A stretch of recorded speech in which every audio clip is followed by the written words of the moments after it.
Jésus a appelé le diable menteur et père du mensonge. C'est quelque chose que nous savons tous. Mais saviez-vous qu'il est tellement menteur qu'il veut imiter Dieu lui-même? C'est exact. Et tout a commencé lorsque Satan était un ange de Dieu. En fait, le plus beau et puissant de tous les anges du ciel. Mais cela ne lui suffisait pas. Satan voulait être comme Dieu, et non seulement un serviteur. Voyons ce que le prophète Isaïe a dit à propos des intentions du diable. Tu disais en ton cœur, je monterai au ciel, j'élèverai mon trône au-dessus des étoiles de Dieu. Je m'assiérai sur la montagne de l'assemblée, à l'extrémité du septentrion. Je monterai sur le sommet des nues. Je serai semblable au Très-Haut. La Bible raconte encore que Satan a convaincu un tiers des anges du ciel de se rebeller contre le Seigneur. Mais lui et son armée ont fini par être vaincus par les anges de Dieu et ont été envoyés sur terre, où il est devenu le diable et a établi son gouvernement de mal et de mensonge. Et même après sa défaite, Satan a continué et continue à vouloir être comme Dieu et à être adoré par les gens, tout comme le Seigneur est adoré. La seule façon pour lui d'atteindre cet objectif est de tromper les gens en les faisant penser qu'il est le vrai Dieu. Et dans la vidéo d'aujourd'hui, je vais vous montrer que Satan veut tellement être comme Dieu qu'à la fin des temps, il imitera le Seigneur même dans sa forme de gouvernement et agira sur terre avec une trinité satanique. Mais avant de commencer à comparer la trinité divine avec la trinité satanique, laissez déjà votre like ici, abonnez-vous à ma chaîne et activez la cloche pour être averti par YouTube dès que je publie une nouvelle vidéo. D'accord? Alors c'est parti.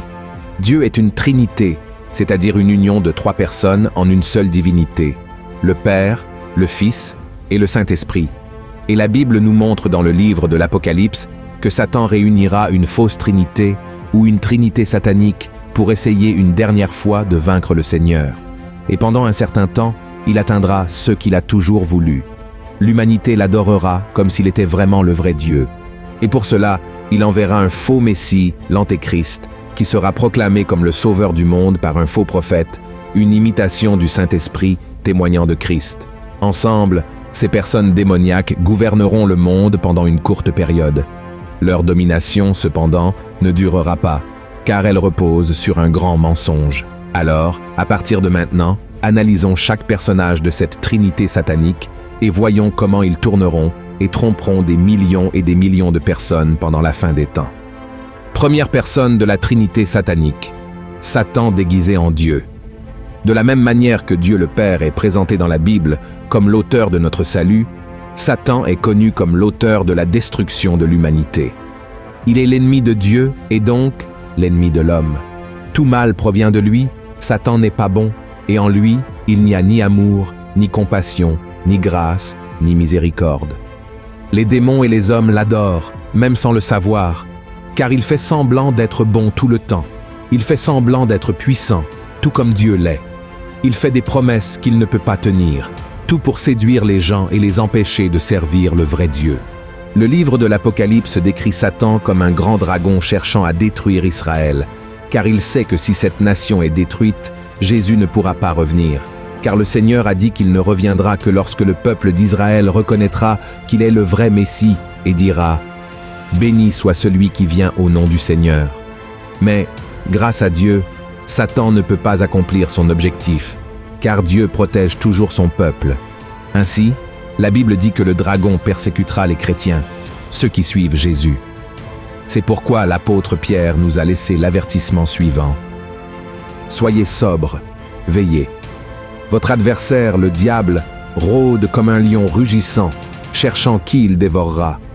Résistez-lui avec une foi ferme, sachant que les mêmes souffrances sont imposées à vos frères dans le monde. » La deuxième personne de la Trinité satanique, l'Antéchrist, feignant d'être le Messie. Dans sa dernière tentative de dominer la terre et de prouver à tous qu'il peut être aussi puissant que Dieu, Satan suscitera l'Antéchrist, qui trompera le monde et le conduira à l'adorer. Dans l'Apocalypse, chapitre 13, nous voyons qu'après le dragon, une bête avec 10 cornes, 10 têtes et 10 couronnes émerge de la mer, à qui le dragon a donné pouvoir, son trône et autorité pour dominer la terre. Voyez ce qui est écrit. Et ils adorèrent le dragon, parce qu'il avait donné l'autorité à la bête, Ils adorèrent la bête en disant « Qui est semblable à la bête et qui peut combattre contre elle ?» Et il lui fut donné une bouche qui proférait des paroles arrogantes et des blasphèmes. Et il lui fut donné le pouvoir d'agir pendant 42 mois. Et elle ouvrit sa bouche pour proférer des blasphèmes contre Dieu, pour blasphémer son nom et son tabernacle et ceux qui habitent dans le ciel. Et il lui fut donné de faire la guerre aux saints et de les vaincre. Et il lui fut donné autorité sur toute tribu, tout peuple, toute langue et toute nation. Et tous les habitants de la terre l'adoreront, ceux dont le nom n'a pas été écrit dès la fondation du monde dans le livre de vie de l'agneau qui a été immolé. La bête, qui est en réalité l'Antéchrist, viendra sous la forme d'un homme très puissant et influent, trompant l'humanité en la faisant croire qu'il est le véritable Messie. Nous savons que le Messie est déjà venu il y a 2000 ans et qu'il s'appelle Jésus-Christ. Cependant, de nombreux Juifs sont spirituellement aveugles et n'acceptent pas cette vérité. Ils attendent toujours le Messie et seront trompés par un homme qui accomplira des signes et des merveilles et qui s'assiera sur le trône du 3e temple qui sera construit en Israël, jusqu'à ce qu'il se révèle finalement comme l'Antéchrist. Voyez ce que dit la Bible. L'adversaire qui s'élève au-dessus de tout, ce qu'on appelle Dieu ou de ce qu'on adore, jusqu'à s'asseoir dans le temple de Dieu, se proclamant lui-même Dieu. L'apparition de cet impie se fera par la puissance de Satan, avec toutes sortes de miracles, de signes et de prodiges mensongers, et avec toutes les séductions de l'iniquité, pour ceux qui périssent parce qu'ils n'ont pas reçu l'amour de la vérité pour être sauvés. En premier lieu, tout comme le véritable Messie, Jésus, a démontré son autorité en opérant de nombreux miracles et merveilles lors de sa première venue sur terre, ce faux Messie présentera également des exploits surnaturels. Mais à la différence des miracles de Christ, qui avaient pour but de conduire les gens à adorer le vrai Dieu, ces miracles de l'Antéchrist auront pour objectif d'amener les gens à adorer le faux Dieu, Satan. En deuxième lieu, il se pourrait que l'Antéchrist ait également une expérience de résurrection, tout comme Jésus. Apocalypse chapitre 13 déclare qu'il subira une blessure qui semblera mortelle, mais qui sera guérie. Alors les habitants de la terre seront émerveillés et le suivront. Nous ne savons pas comment cette fausse résurrection se produira, mais le fait est qu'elle sera utilisée comme une preuve qu'il est vraiment le Messie. En troisième lieu, l'Antéchrist gouvernera la terre depuis Sion, comme cela a été prophétisé à propos de Jésus dans le psaume 132. Et il le fera en érigeant une image vivante de lui-même dans le 3e temple et en exigeant que le monde se prosterne devant cette image. Ces 3 faits seront l'accomplissement des prophéties faites par le prophète Daniel et que Jésus a mentionné comme un sacrilège terrible. De cette manière, Satan sera enfin adoré par le monde comme Dieu. Mais tout cela ne sera qu'un énorme mensonge. La 3e personne de la Trinité satanique, le faux prophète, prétendant être le Saint-Esprit. Un autre personnage de la Trinité satanique qui surgira pour tromper le monde avec des mensonges est le faux prophète. L'apôtre Jean l'a également vu apparaître comme une bête, avec 2 cornes comme un agneau, mais qui parlait avec l'autorité du dragon.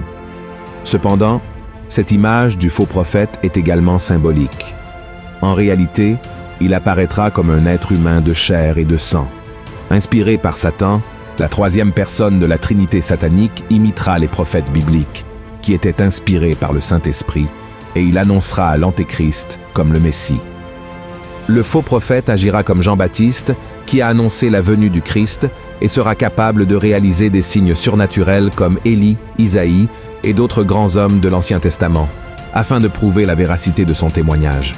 Il exigera également que le monde adore l'Antéchrist et reçoive sa marque, et celui qui refusera de le faire sera tué. Voyons ce que dit la Bible. Elle exerçait toute l'autorité de la première bête en sa présence, et elle faisait que la terre et ses habitants adoraient la première bête, dont la blessure mortelle avait été guérie. Elle opérait de grands prodiges, même jusqu'à faire descendre du feu du ciel sur la terre, à la vue des hommes. Et elle séduisait les habitants de la terre par les prodiges qu'il lui était donné d'opérer en présence de la bête, disant aux habitants de la terre de faire une image à la bête qui avait la blessure de l'épée et qui vivait. Et il lui fut donné d'animer l'image de la bête, afin que l'image de la bête parlât, et qu'elle fit que tous ceux qui n'adoreraient pas l'image de la bête fussent tués. Et enfin, de cette trinité satanique surgira une tromperie finale. La Bible raconte que de la bouche du dragon, de la bouche de la bête et de la bouche du faux prophète sortiront 3 esprits impurs semblables à des grenouilles. Ce sont des démons qui amèneront tous les dirigeants de la terre à rassembler leurs armées pour une bataille finale contre les Juifs à Jérusalem, appelée Armageddon. Cette guerre aura pour but de détruire toute possibilité de repentance du peuple juif et de l'avènement du royaume de Christ. Mais au chapitre 19 de l'Apocalypse, il est écrit que le vrai Messie, Jésus, viendra du ciel monté sur un cheval blanc pour prendre sa place en tant que légitime roi de la terre. Le Seigneur dira simplement la parole, et Satan et ses armées seront vaincus. Les hommes seront tués, et la bête et le faux prophète seront jetés dans le lac de feu. Cependant, Satan ne sera pas encore banni pour toujours. Il sera emprisonné pendant 1000 ans et ne sera libéré qu'à la fin de cette période, qui sera connue sous le nom de millénium de Christ, pour être définitivement vaincu et envoyé dans le lac de feu de l'enfer pour l'éternité. Et ce sera le fin de la Trinité satanique. Mon cher frère et ma chère sœur, bien que la Bible nous montre que la chute de Satan se produira à l'avenir, il est déjà un ennemi vaincu grâce à la mort et à la résurrection de Jésus sur la croix. Alors, ne permettez pas à l'ennemi de vous tromper en vous faisant croire qu'il est aussi puissant que Dieu et que si vous le servez, vous aurez tout ce que vous voulez dans ce monde. Rappelez-vous que le diable est menteur et fait paraître le bien comme le mal et le mal comme le bien. C'est pourquoi reconnaissez aujourd'hui que Jésus-Christ est le vrai Messie et que votre salut dépend uniquement de lui. Amen. Si vous avez aimé ce message, partagez-le avec vos amis et abonnez-vous à ma chaîne. Que Dieu vous bénisse.